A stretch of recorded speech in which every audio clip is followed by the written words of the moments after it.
ASUS M3A32-MVP Deluxe motherboard. Oh, got this board in once again. Extremely nice price. Thanks to another YouTube friend. Extremely nice price. It's a slightly older board. It uses a AMD's FX 790 chipset, but with the SP600, and it's slightly older. It has a slightly slower SATA performance and does not have ACC. Well, I did some research. It doesn't really affect the Phantom 2, so I decided to use this board and maybe sell my Foxconn. Anyway, let's see what's in here. It is used, but then the guy kept everything. Here's the user manual. Here's the user manual for the Wi-Fi, and original driver with a case badge still there. It came with couples crossfire bridge, really long ones.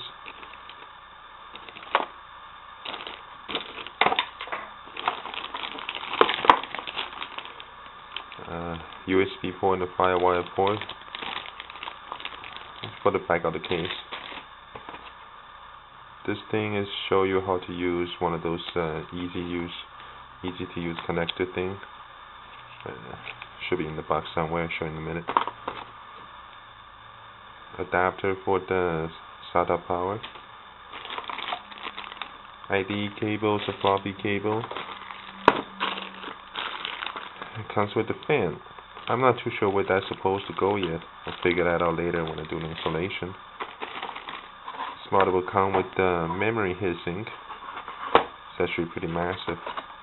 It's a memory heatsink as well as the Northbridge heatsink. It's like an add-on. It's pretty cool. Well, I'm not gonna need it for my Dominator, but I might still just install it. It'll help the Northbridge cooling. Triangle plate. It's pretty cool. It's in black. That's the stuff I was talking about. Let's make it easier to connect all those front panel connectors to your motherboard. It's a neat design. They should come out with a standard for that. This is the wireless antenna. The motherboard had the wireless Wi-Fi built in. SATA cores, PC speaker, and of course the motherboard itself. Okay. Well, it's already have a Northbridge heatsink with a heat pipe that goes to the soft bridge, and of course to the MOSFETs as well. So if I add on to the memory thing, probably cool it even better. I don't know yet though. Oh, sport is Crossfire X. Got 4 PCIe slots. I'm not sure if they're all 16 time, but again, I'll figure it out later.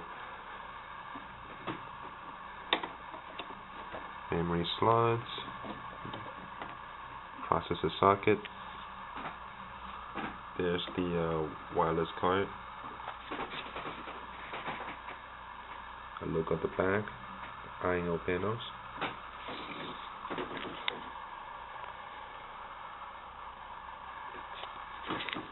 Layouts for the SATA ports and the IDE port.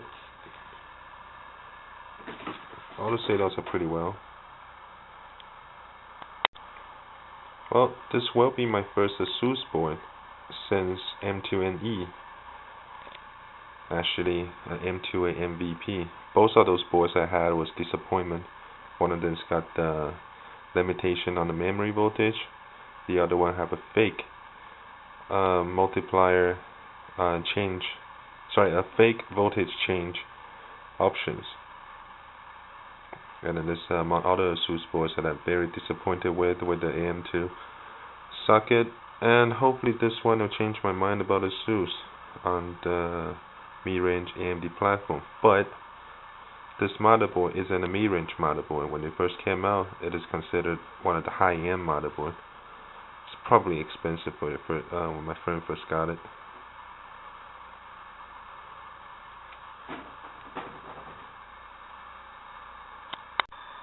Well, I have this temporary setup here because I don't know if it actually works, so I don't really want to install to my case yet. Yeah, the heatsink is just lying on top of the processor. It's just for a short while, you won't hurt. At least it won't burn it. Well, anyway, I just updated the BIOS. The person who owned this board previously had a Phenom 1 9850 quad core. So the BIOS was not necessary to be updated, and yeah, it doesn't work with the 940. But then, luckily enough, it does turn on. It shows unknown processor, but it does turn on. So I download the BIOS of laptop. That's another story for another time. And get it updated. And now I'm going to test it.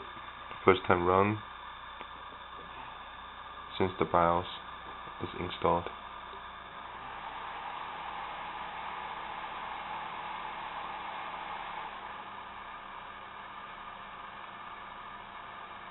Cool.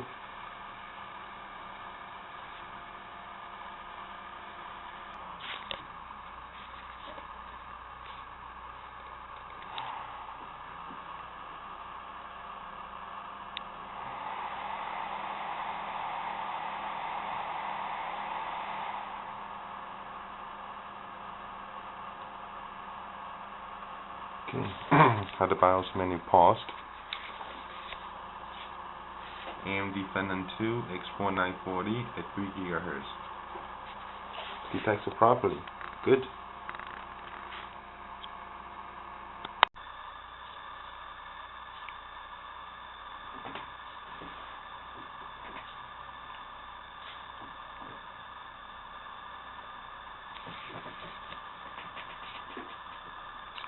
So that's what this fan is for. It's a fan for the heatsink for the MOSFETs. Of course, the entire cooling system.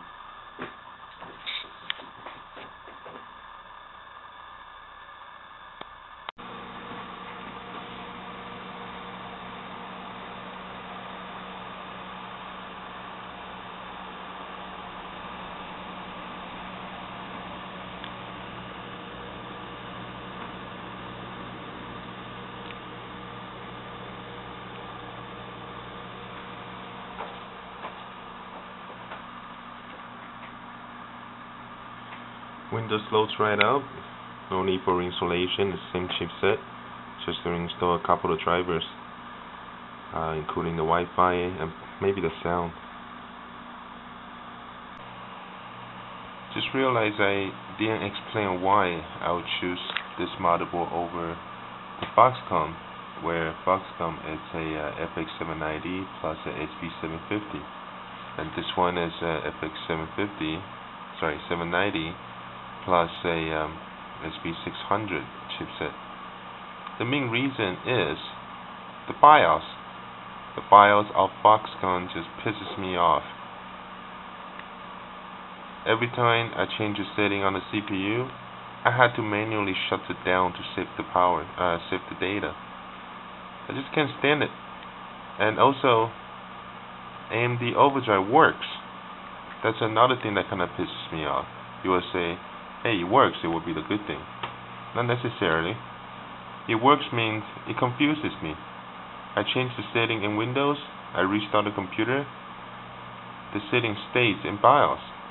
What is up with that? I mean, that's fine. But then the next time I restart, the setting's not there anymore. It just had one of those BIOS things that just pisses me off. I really don't want to deal with it anymore. And then Phenom 2 shouldn't have so much, shouldn't affect too much from what do you call it? From the ACC. Therefore, I decided to use this board. Maybe it's a better board after all. But one way or another, we'll find out.